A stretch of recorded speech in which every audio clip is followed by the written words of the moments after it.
Ernie, the index was up for February, and that growth isn't just because of agriculture and commodities, is it? That's right, Cindy. Our survey of supply managers for the month of February, the index, the overall index, which is a leading economic indicator for the states from North Dakota, the 9 states from North Dakota and Minnesota in the north, to Oklahoma and Arkansas in the south.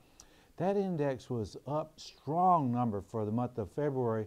And so what we saw is what was in the agriculture and energy sector now is much broader. And we're seeing lots of companies in the area, businesses in the area, growing at a pretty significant pace.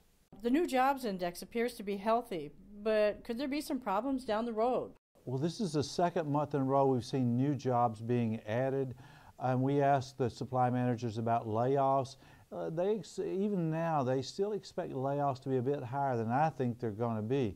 The real key is going to be what happens to oil prices, what happens to energy prices in the months ahead, and of course what the Fed does in terms of inflation. And I'm not all that sanguine or not all that optimistic about what the Fed's doing, that is. And what impact will the increase in the inflation index or the prices paid index have on the region? You know, Cindy, that inflation gauge is up well into what I would call excessive inflationary range, to an excessive inflationary range. And what it's going to do is I think it's going to push the Fed to raise interest rates before the end of 2012. Now, they promised all of us, they pledged, cross their heart and hope to die, that they won't raise interest rates until the end of 2014. I don't see it. The price pressures that we're recording are just much too strong, and those are much like what we're seeing across the nation. Too much inflation, Fed's going to have to raise rates. Right now they got the pedal to the metal, as we call it. In other words, they're pumping more and more money, more and more dollars into the U.S. economy, and that does spill over to inflation, does spill over into higher oil prices and higher energy prices. Speaking of the higher oil prices, you and I are noticing it at the pump, but are these higher energy prices having an impact on the region?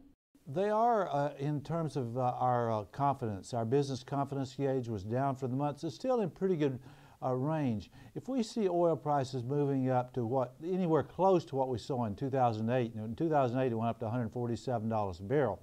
If we see oil prices, I think, above $120 to $130 a barrel, that's going to put a real dent in the growth, and I would be much less positive about the mid-American economy going forward. But right now, what we're seeing in terms of oil prices are not enough to really slow this economy down. This economy is going to be growing in the months ahead. The real key is going to be what happens in energy prices and what the Fed does. What about imports and exports? Are we seeing some impacts there? You know, Cindy, both are strong. New export orders are very strong, and a lot of that, of course, is cheap dollar, which makes U.S. goods more competitive abroad. That's that's aiding exports. And on the import side, our economy is expanding, so businesses that we survey are importing goods, so that's looking good. So all in all, it was a very good report. The national numbers coming out are going to tell much the same story. We're going to see the unemployment rate move down in the months ahead, and we're going to see employment growth moving up in the months ahead, and that's for the Mid-America region, that's for the U.S. economy. The only potential fly in the ointment, what we could see would be something in oil prices moving up between $120 and $130 a barrel. That would put a dent in the growth.